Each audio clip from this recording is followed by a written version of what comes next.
Salam Kamir, kekaguman ilahi mengarah pada iman dan rahmat. Saudara-saudari yang terkasih, saya mempunyai permadani. Ini untuk tidur rasanya halus, lembut, enak sekali. Dan saya tiba-tiba teringat masyarakat atau banyak orang yang mau mudik lebaran ini macet di jalan sampai berkilo-kilometer di tol Cikampek, walaupun kemudian sudah diurai tetapi masih terancam lagi, dan nampaknya malam ini menjadi puncak dari arus mudik lebaran ini. Nah, saya membayangkan ketika macet seperti itu, kalau saya dalam kendaraan stres, kemudian tiba-tiba saya mempunyai permadani terbang, kemudian saya gelar di situ, saya langsung duduk untuk bersila di permadani, tiba-tiba langsung wush, terbanglah permadani saya dan saya lepas dari jebakan macet. Nah, tetapi itu kan hanya imajinasi saja, hanya imajinasi bahwa nanti ketika kecil waktu itu ada cerita permadani terbang yang saya sering melihat Abu Nawas cerita itu, dan ini menjadi semacam kadang-kadang terpatri di dalam pikiran saya, ingatan saya sebagai anak-anak. Saudara-saudari yang terkasih, Injil hari ini berbicara juga tentang Yesus yang tidak memakai permadani tetapi berjalan di atas air. Ketika murid-murid sedang mendayung, dia menyeberang memasuki Danau Galilea. Kemudian ada angin sakal, yaitu menggoncang-goncangkan kapal mereka. Kapal mereka pun kemudian kesusahan. Tiba-tiba Yesus datang di tengah malam dengan berjalan kaki di atas air. Para murid tercengang. Dia melihat Yesus seperti hantu.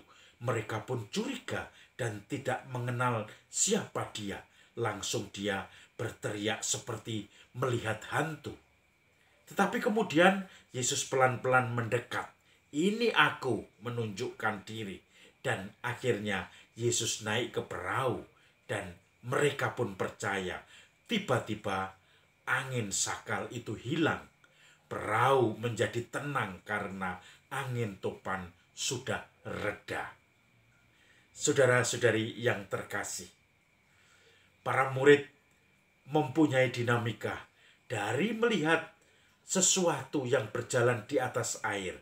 Mereka tidak terpikirkan itu Yesus. Mereka mulai memahami pelan-pelan siapa dia, dan akhirnya menemukan dan yakin itu adalah guru mereka, orang yang dekat dengan mereka. Tetapi sebelumnya mereka curiga ini hantu. Memang iman itu butuh proses. Iman butuh sesuatu yang membuat orang semakin percaya. Kalau kita hanya mengandalkan bahwa sekali jadi iman itu tidak akan bisa. Saya pun mempunyai pengalaman yang bermacam-macam. Ketika saya waktu masih kecil, saya menjadi tertarik kepada Romo, karena seorang Romo kalau datang ke stasi saya, banyak umat yang kemudian menyanjung-nyanjung hormat. Bahkan orang yang bagi saya sangat saya hormati, guru saya, dan juga orang-orang yang terhormat di kampung kami yang Katolik. Itu kalau dengan Romo itu sangat hormat. Maka saya merasakan bahwa sungguh enak menjadi Romo. Saya mulai kepingin menjadi Romo supaya dihormati. Maka waktu itu kemudian saya menjadi anggota Mesdinar, menjadi anggota Putra Altar, melayani Romo semakin dekat. Kemudian dalam proses dinamika jatuh bangun, pelan-pelan saya menemukan Romo yang ada yang galak, ada yang gampang sekali marah, tetapi ada yang ramah, yang kadang mengunjungi keluarga saya.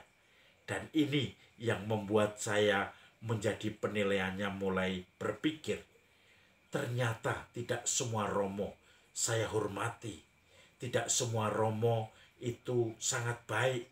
Artinya ada juga yang mungkin pembawaannya itu menjadi yang gampang marah-marah. Dan ini yang kadang-kadang membuat saya sebagai anak menjadi takut. Maka saya pelan-pelan mulai tidak tertarik lagi, apalagi mengingat yang gampang marah ketika saya mesdinar, lapnya itu pun hanya dilempar saja ketika saya datang karena saking groginya membawa piala, maka piala itu ambruk semua sehingga hosti besar jatuh ke sana kemari, patena jatuh. Karena apa? Saking groginya dimarahi. Semakin grogi semakin romo itu juga marah. Maka saya merasakan bingung seperti itu. Lalu saya mulai mengenal romo di mana saya sekolah di SMA Katolik. Di situ romo menjadi rektor dan kepala sekolah. Maka saya mulai mengenal romo apa adanya, dalam arti tidak ada bumbu-bumbu. Saya mulai tertarik dengan pelayanan romo. Ternyata ada romo yang tidak hanya di paroki, ada di pendidikan, ada di kampus, ada di karya sosial, ada di karya audiovisual, ada di karya seni, ada di karya macam-macam, tidak hanya di paroki. Di situ saya mulai terbuka. Oh, ternyata seperti ini. Maka kemudian iman saya mulai membimbing saya. Motivasi menjadi romo tentu tidak seperti dulu lagi. Hanya mau dihormati orang, hanya mau dihormati ketua lingkungan saya, ketua stasi saya, hanya dihormati guru saya. Tetapi mulai pelan-pelan, mulai berkembang. Ingin berbuat sesuatu sesuai dengan apa yang menjadi concern saya. Maka saudara-saudari yang terkasih, mulai berkembanglah proses iman saya sebagai orang yang merasa terpanggil untuk menjadi imam di gereja Katolik.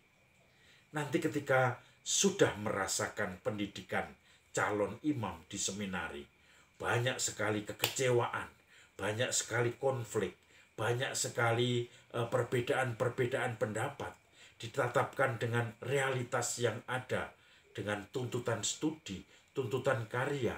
Maka di situ mulai pelan-pelan menjadi imam itu bukan seperti ini, tetapi seperti itu. Ternyata harus selalu menunjukkan relasi dengan Tuhan.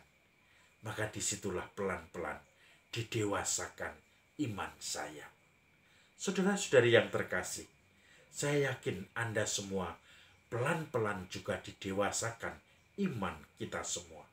Terserah kita mau atau tidak dalam menghadapi pendewasaan iman oleh Tuhan itu.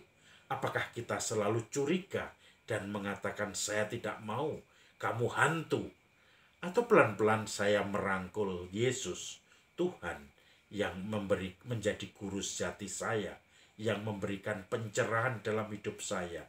Dan akhirnya saya pun merasa yakin, inilah Tuhan yang selalu saya peluk, saya pegang, yang menjadi semacam sandaran hidup saya. Dalam kondisi apapun, saya tidak akan mengeluh, tidak akan komplain sana-sini, tetapi akan tetap setia. Ini sebagai proses akhir untuk iman kita akan Tuhan. Saudara-saudari yang terkasih, salam Kamir, kekaguman ilahi mengarah pada iman dan rahmat.